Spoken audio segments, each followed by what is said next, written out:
This is a weekend edition of the Core Report.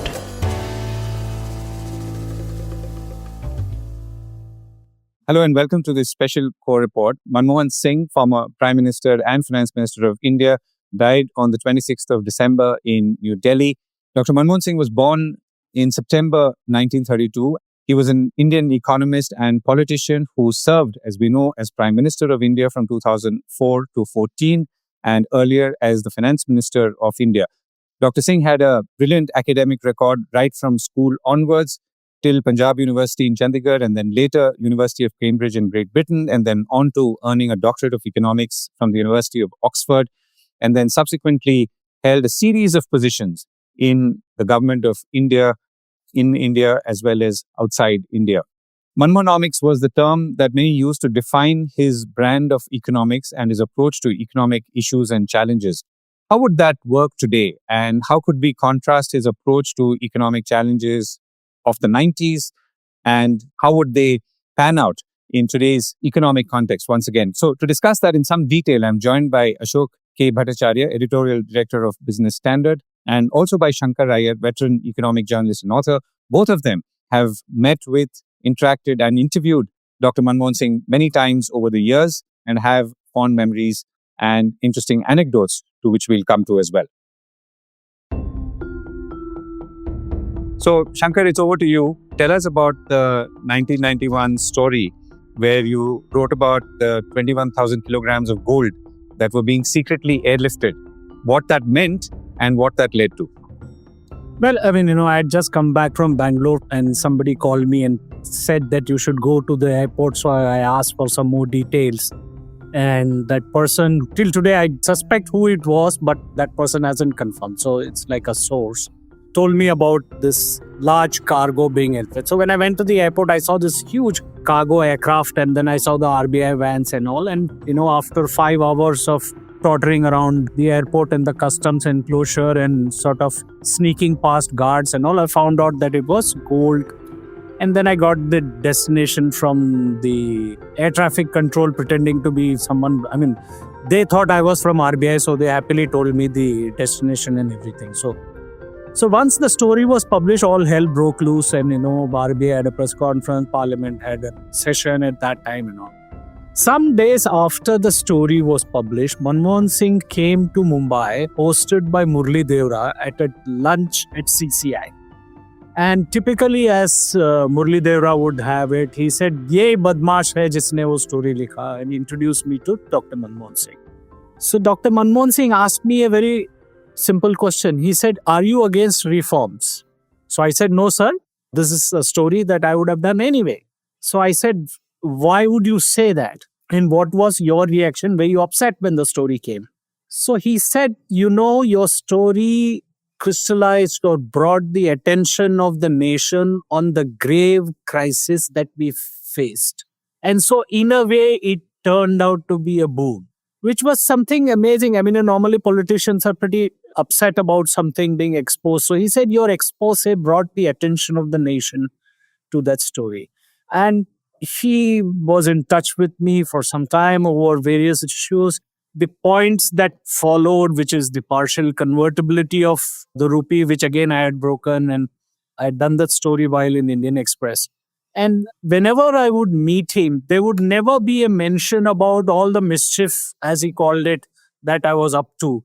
But he would explain things, why trade convertibility will precede capital account convertibility, and some of these conversations, you got to learn a lot. I think that everything that this government is boasting about now, or India boasts about now, we have the world's largest rural job employment social security scheme. We have the world's largest food security scheme. We have the world's largest biometric identity system. We have the world's largest cash transfer system. All of these were inducted during his tenure as Prime Minister, particularly in the first 5 years, 6 years of his tenure. So it is, in some ways, I would say, in his first tenure, he was more like FDR and more like the creator of the New Deal. Now, they may not have come in sort of consonance, in a flow, in a sequence. They might have come under pressure, the political pressure that he faced.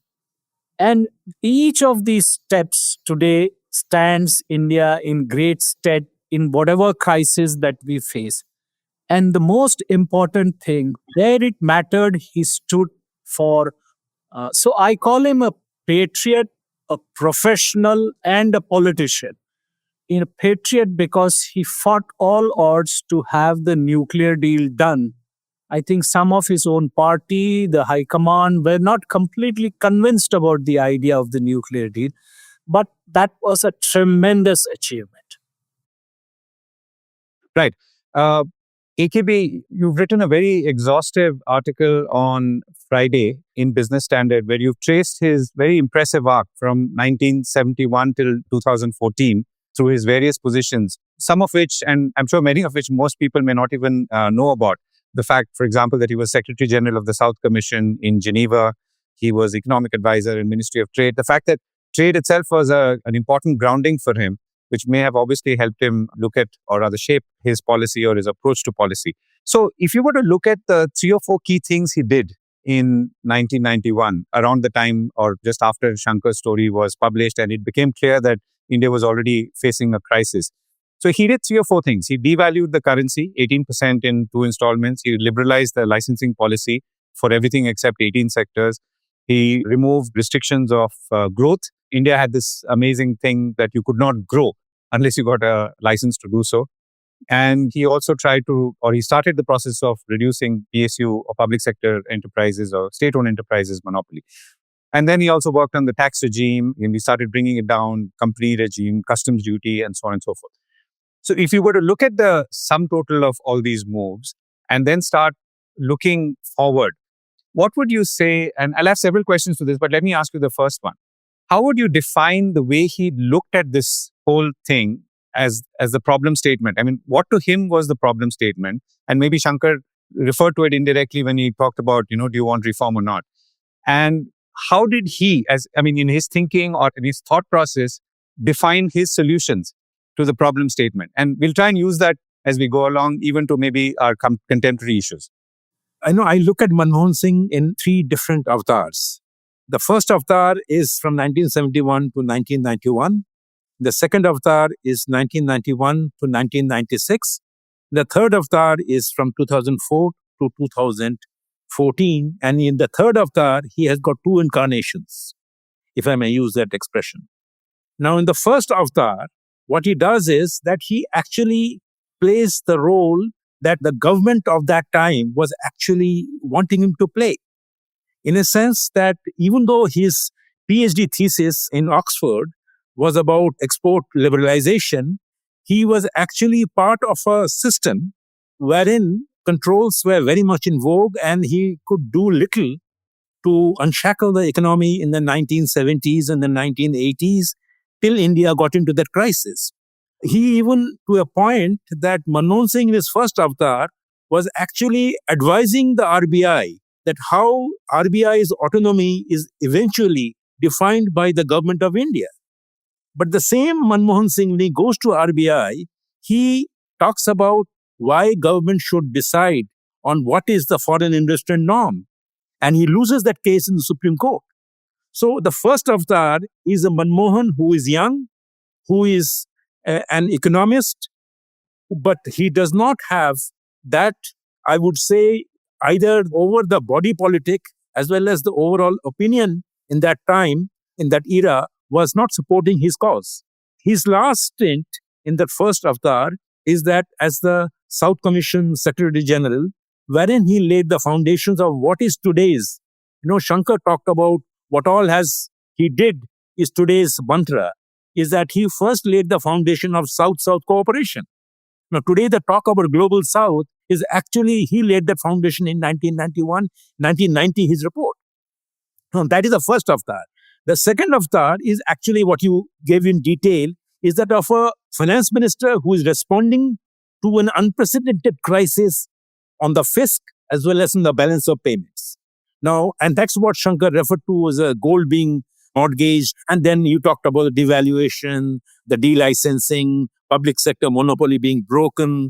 And then he did the financial sector liberalization. He brought in the banking sector liberalization. He talked about the ad hoc treasury bills, where the government's way of financing its deficit was not through the market. He stopped all that. Now, that is the second avatar, where he was the reformer minister. He was a reformist to the core, where he was playing the role of a liberalizer. And I think it was in response to a crisis.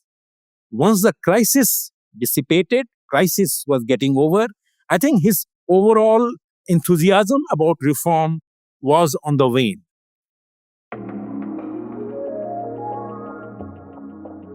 Now, the third avatar was in 2004 when he becomes a prime minister, and he actually very effectively rolls out all the rights-based policies, whether it is the right to work, whether it is right to information, or whether it is right to food.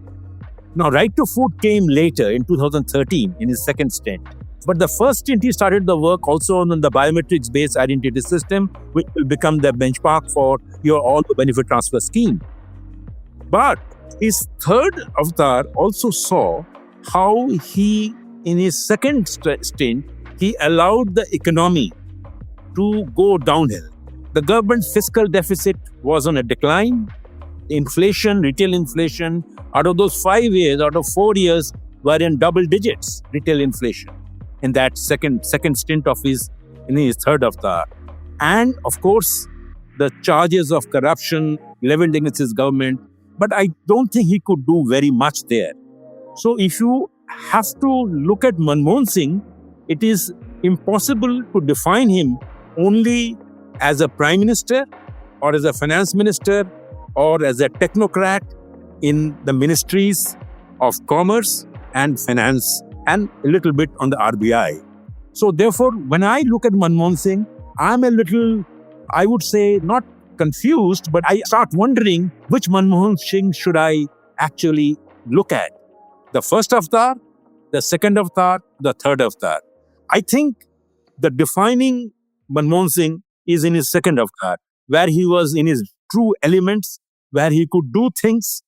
And I have a theory of why he could do things then and why he could not do things in his third avatar. That we can come later. Right.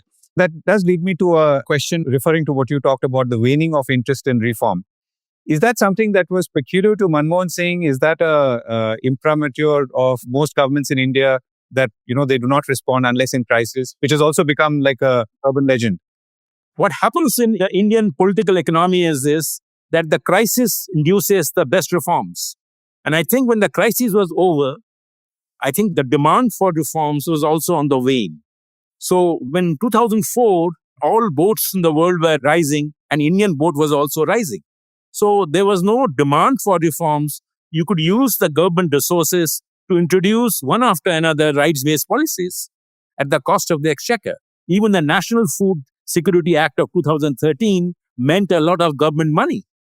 So therefore, the reforms happened because there was a need for it. If you hadn't done those reforms, the country would have just collapsed. The economy would have collapsed. So my theory is Manmohan Singh in his second avatar thrived because there was a crisis and because he believed and he knew that after all, designing his reforms may be a matter of science, but he also knew that implementing that reform is a matter of art. So he knew how to give and take, how he will raise fertilizer prices by 35%, then bring it down by 18%, and yet he would have raised fertilizer prices. So he understood this give and take business. So like his conversation with Shankkar, it tells you about what kind of a reformer he was. He understood the Indian political economy so well. Shankkar, if you want to pick up on that and start moving forward chronologically, that is, he believed in gradualism. He was a proponent of gradualism. Would you say that by 2014 and onwards, it remained gradualism? Had it slipped further back to something else? How do you see it? So before that, I just wanted to make one point. And I like the framing that AKB did about the three avatars. I mean, In the 1991 period, he was surrounded by the best minds of India, Montek and Y.V. Reddy, Venkatraman, Rajan, and all that. And he drew upon that strength.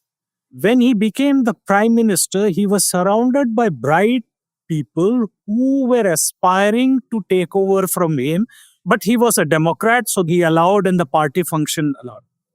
In the third avatar, I think he allowed people to tell him what he wanted to hear, which is where I think that, this is personal. I think that somewhere in 2009, after his health sort of started petering, he should have stepped off. He would have had a much better legacy.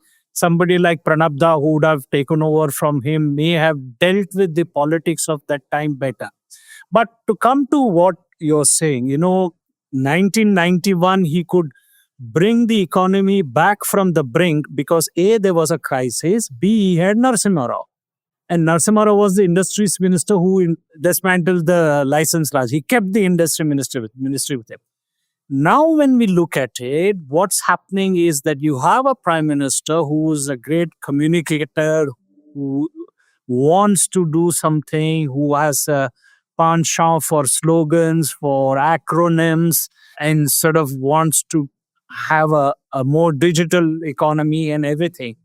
But the team around him is nowhere near that. So the gravitas that was there in the earlier era in terms of the bureaucracy, in terms of the ministers, that gravitas is not that good.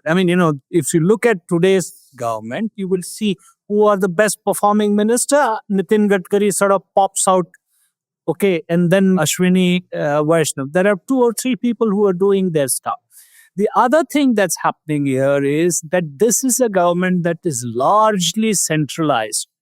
Always in government, anywhere in the world, if you see, you either need a crisis, and the force of change depends on the magnitude of crisis. As the magnitude of crisis sort of recedes, the force of change goes to sleep. So here, what is we are facing today when we see a 5.4% GDP growth, the general narrative that they are building around it is that it is just one-off, that there were rains, that there were this. And they're treating 7% as the ceiling of GDP growth, whereas India's demographic character requires 7% as the floor for GDP growth. Otherwise, you won't create jobs, you won't be able to do things. So there is the consensus-based approach of Vajpayee. There is the intellectual-based approach of Manmohan Singh. And definitely he failed in one big area where he couldn't stop the retrospective tax issue. But in Modi's tenure, his ability to take one project and run with it, like rural electrification or Jan Dhan Yojana or the expansion of Aadhaar, is there. But at the same time, the same prime minister and the party cannot convince 12 or 13 states where they rule to adopt the labor code, which is so important for job creation, to sort of adopt a new mechanism for forward and backward linkages for agriculture. All of this is shows the difference. And in a sense, I think that we are somewhere in a very structural situation which the government has to sort of come to terms with, maybe next quarter or the quarter of that. And Uncle Trump will do the necessary crisis induction. Just one more quick point, Shankkar. So, and picking up on what AKB said. So, AKB, if I took away that, right, he said that his final feelings were mixed or confused about Manmohan Singh through those 3 avatars. How are you seeing it? And really what I'm trying to draw from this is, what is India's sort of economic institutional response to situations, and or can it show true leadership, again, economically? So is our policy going to be a set of responses to a set of problems, big or small? Or are we, even as we are today, as we stand today, demonstrating true leadership? But that's the question that I'll try and build towards. But what are your feelings, firstly? Dr. Singh was always an appointee. And he's the most appointed person in India, literally. And in the prime minister's the first 5 years, he brought together his technocratic experience And he was, mind you, an underrated politician in a sense that he understood politics very well. He had seen all the players. And so he was able to bridge the ideas together. To answer your other question, I think we as a country are sort of, if all said and done, much remains to be done. So that is our general description. And if you look at issues like administrative reforms, agriculture, all of these issues are pending because nobody has championed those issues, nobody has taken, or there hasn't been a major crisis around it. So our policies have been largely reactive rather than reflective, rather than proactive. I mean, you take any sector in the country, all the policies are reactive.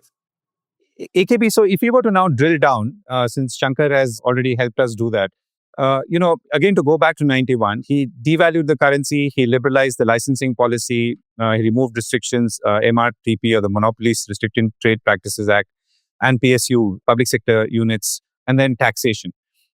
Which of these now do you feel has moved forward suitably, because we're now almost 35 years down the line, in a way that would demonstrate that we've used this time or the passage of time well and demonstrated economic leadership? Or are we still broadly and foundationally still stuck close to where Dr. Singh left it then? Well, there's a very important question that you have raised, Govind.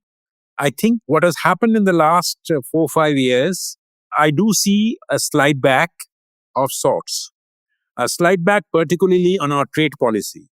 In a sense that in spite of promises of a kind of a calibrated review of customs duty reduction or review that has been promised in the last few years, we are yet to see the result of those calibrated reviews. So we did see from 2018 onwards, the taxes, the customs duty, the average peak tariff of customs duty in 1991 was around 400% and above. Now that over a period of 20 years or so, they had come down to 10%, which is what was coming closer to the East Asian countries' tariffs.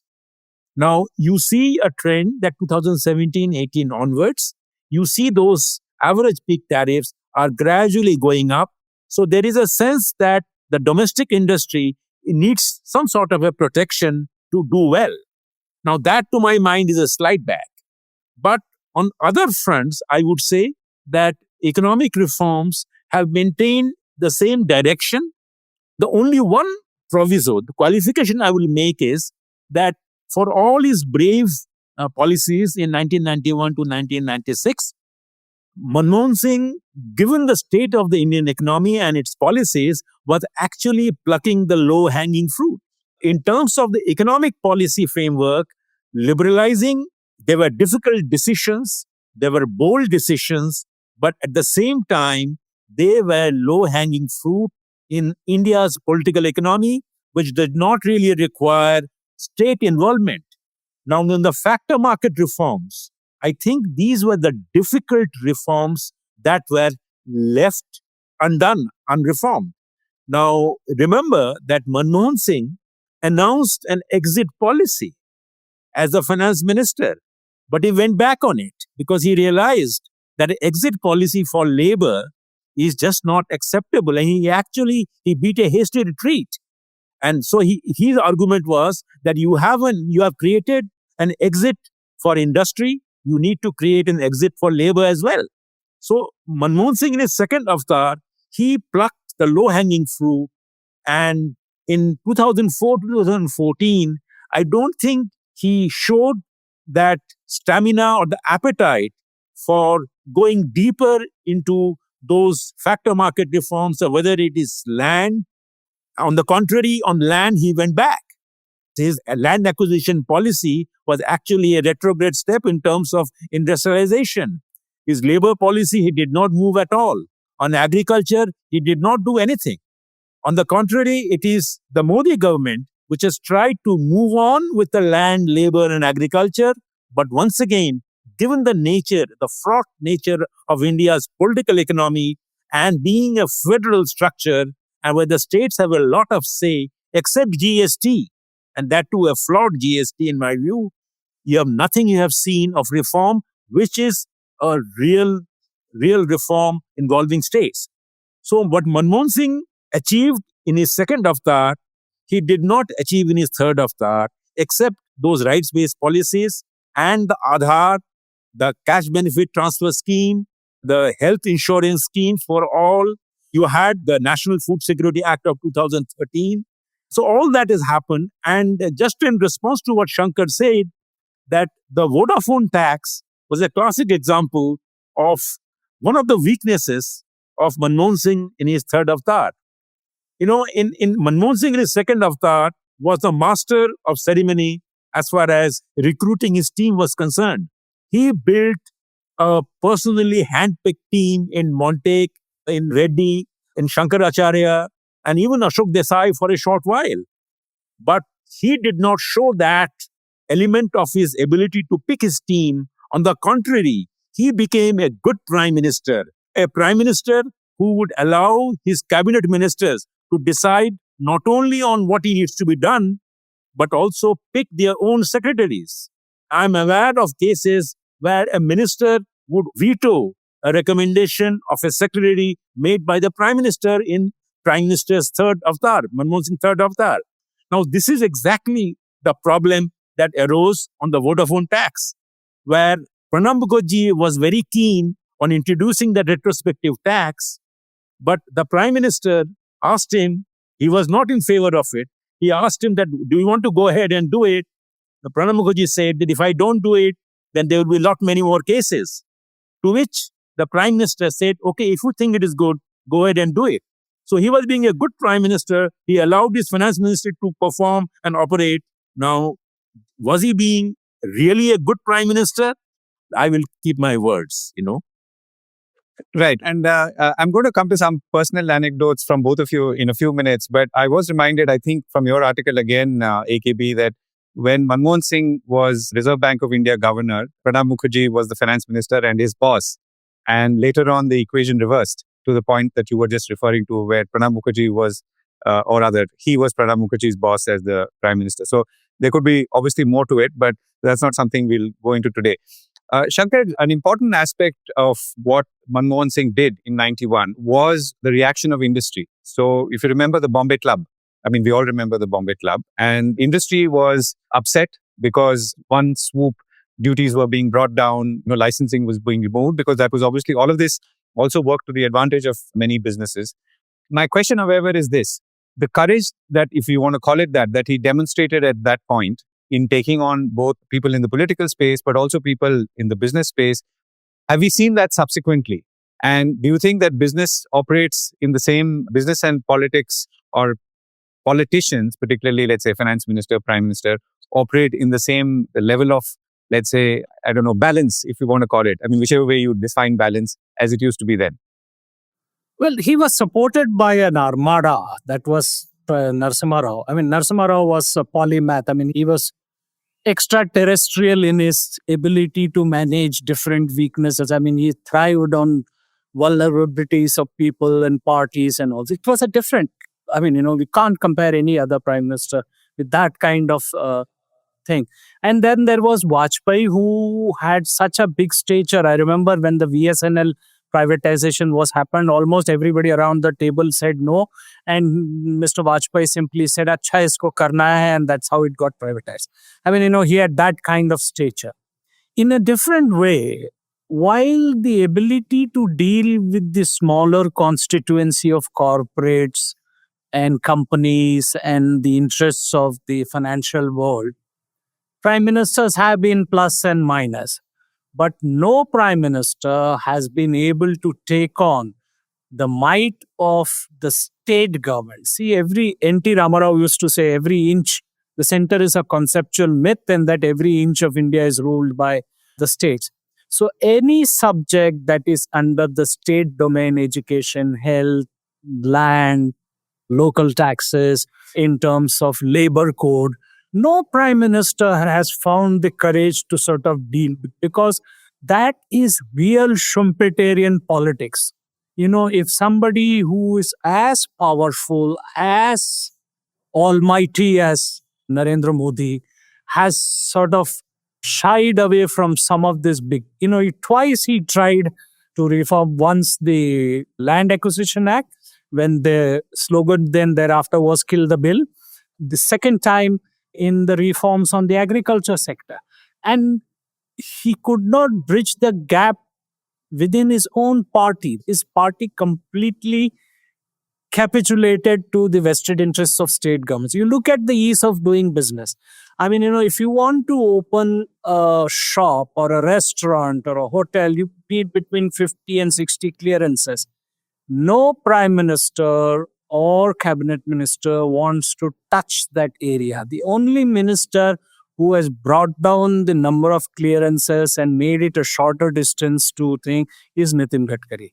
I mean, because he's virtually a bulldozer in the ministry itself. So the other ministers have all played safe because the political vested interests of the state governments are far too combative. Look at the GST, what's happening? I mean, they are now creating classifications within classifications.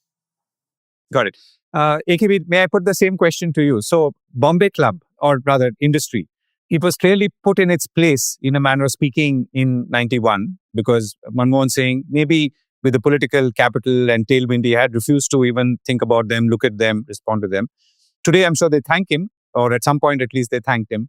But how do you see that relationship or equation having evolved or not evolved, or where are we today? Well, I think what was happening in 1991, and I go back to my theme of Manmohan Singh's second avatar, was that the ability of the Narasimha Rao government in taking on industry. I think it is wrong to assume that industry agreed to those decisions willingly.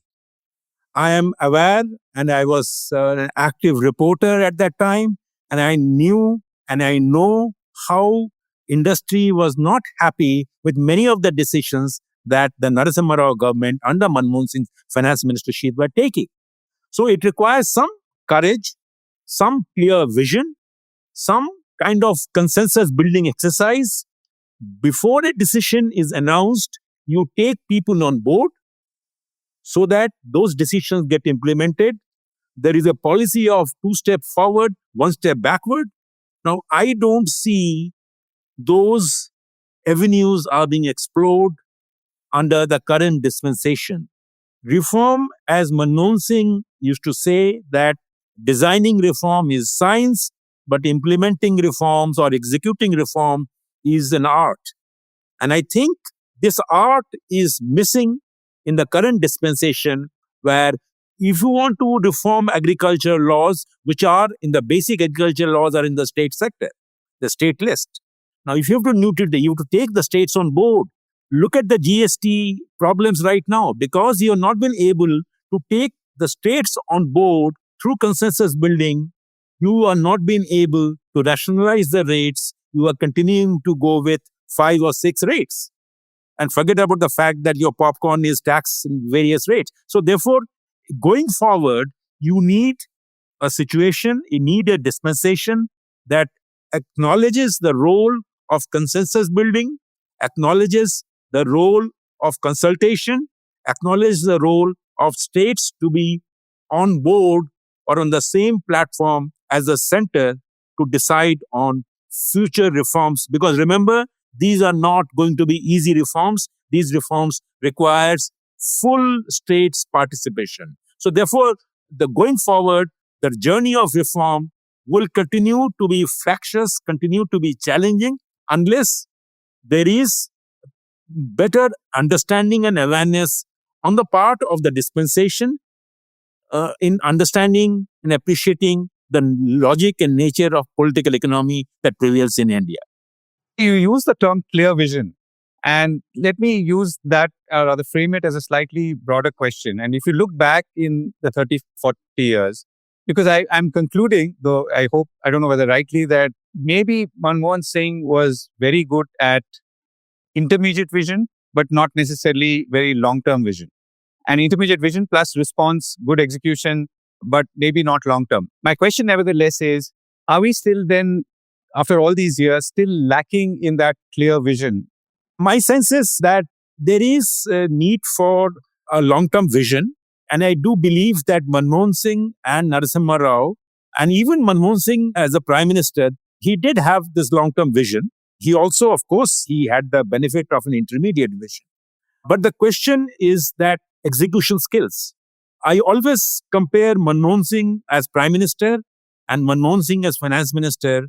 And I find that visions were there under both the regimes, both the avatars, so to say.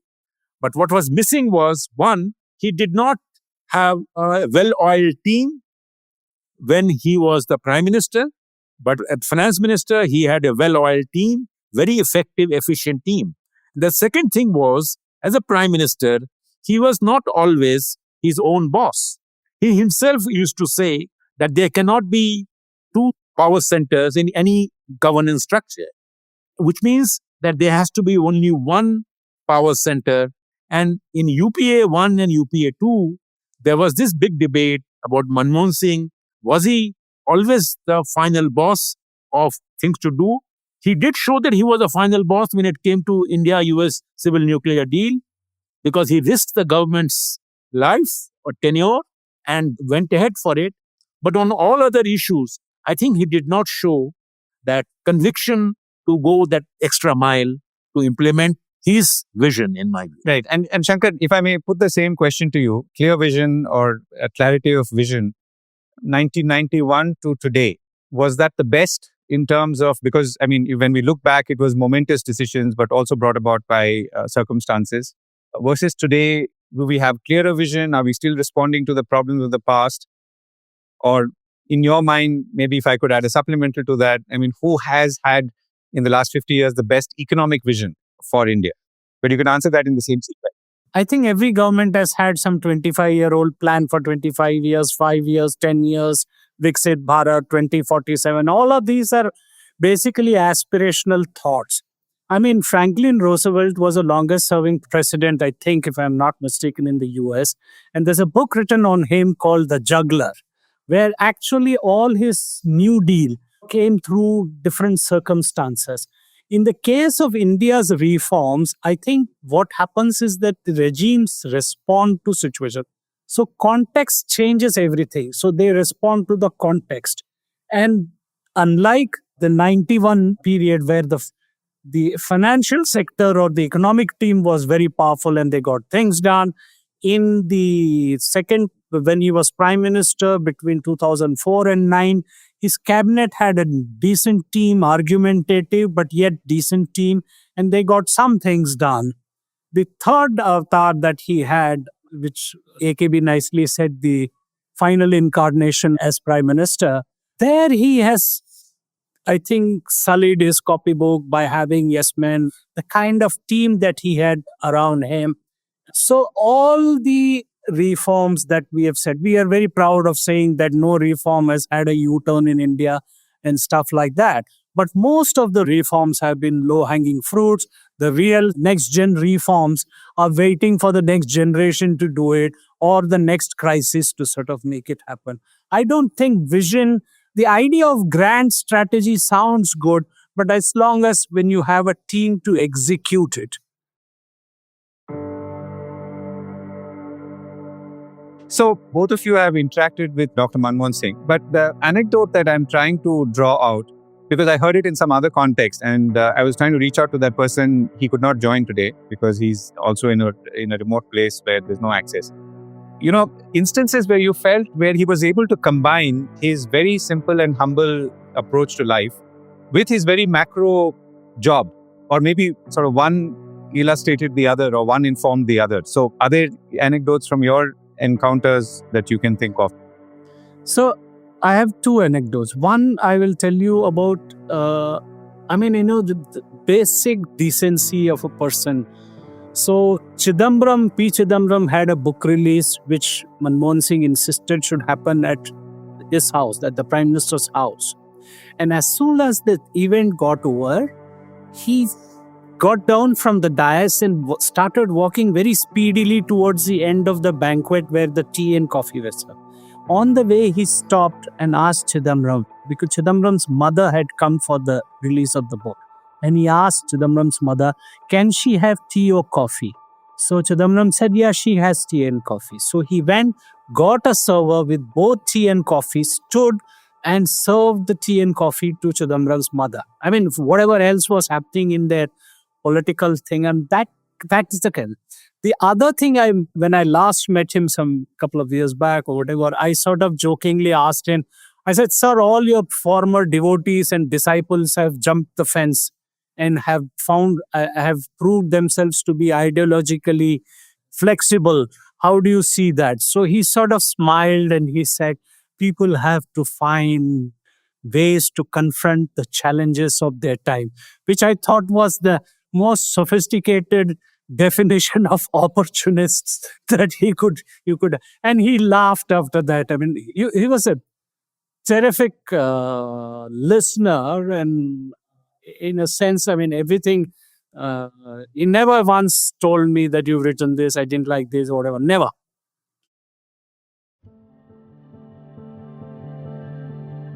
I will give you 3 instances, and starting with when he was the prime minister. As a prime minister, he used to meet journalists, in his breakfast in his Racecourse Road office. He's such an humble person, and yet his sense of humor is so strong that you cannot you cannot think of Manmohan Singh without that. So I was formally, the media advisor introduced me to him, saying that he is such and such AK Bhattacharya. He, of course, said that, yes, of course I know him, of course I know him. And then Manmohan Singh, with a very sad smile on his face, but he has stopped meeting me now. Now, I did not know what to say. That's Manmohan Singh, He is actually disarming you by this. And the conversation after that went on, and everything was fine. That is the first thing. The second was when he was the finance minister. After the Harshad Mehta scam and the JPC report came out, not the full report, but the draft report was out, wherein he was being not indicted, but he was being shown as a sleeping finance minister. He was very, very upset. So I went to his office and met him and said that, why don't you give an interview and talk to him? He said, fine, I will give an interview. So it was a long interview, which as a journalist, I used it for a variety of issues on economy and everything. And finally, we came to the stock market. And then he said that, the history will not judge me as a sleeping finance minister. That became the headline of the newspapers that night. Now, while I was coming to my office to file the interview, the PIB officers got to know that I have met the finance minister. The PIB officer obviously wanted to check with me, what am I going to write? So I said, he given me a fantastic story. Now, that was communicated back to Manmohan Singh. At around 9 o'clock, those were the days when there were landlines. So in my office, I suddenly get a call and I picked it up, and it is Manmohan Singh on the line, and said that I believe we have got a very exciting story out of my interview. So I told him, sir, whatever you told me, I am going to write. So I hope you have no problem. No, I have no problem, but I leave it to your good judgment. That was the conversation. So that was Manmohan Singh. And the final thing is that even before his name was announced as the finance minister in the cabinet communique, he started operating from North Block. Even though the president's office, the cabinet secretariat, had issued the formal notice. So I went and wanted to go and meet him. So he met me.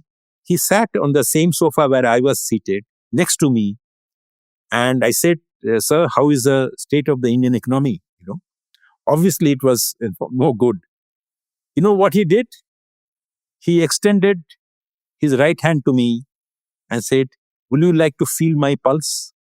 So with such a man, what do you do? This is Manmohan Singh, Right. Firstly, AKB and Shankkar, thank you so much for sharing your perspectives and your experiences and your meetings and everything that came out of it. It's been a pleasure speaking to you both. I think we've got a sense on what Manmohan Singh stood for and perhaps what he would do today if he was around faced with similar economic conditions with the objective of taking India somewhere economically. So it's been a pleasure speaking to you both. Thank you so much for joining me. Thank you, Govind. Thank you. Thank you, Govindraj.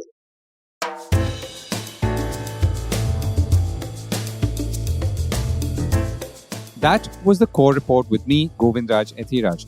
Do stay connected with more of our coverage at the Core. You can check out our website or sign up to our newsletter for our exclusive stories, one in-depth feature a day on www.thecore.in. Do also track us on LinkedIn, where we usually post synopses or extracts of our top stories and interviews. We would love your feedback on how we can make business more interesting and relevant, including, of course, India's vibrant manufacturing sector. So write to us at feedback@thecore.in, and thank you once again for listening.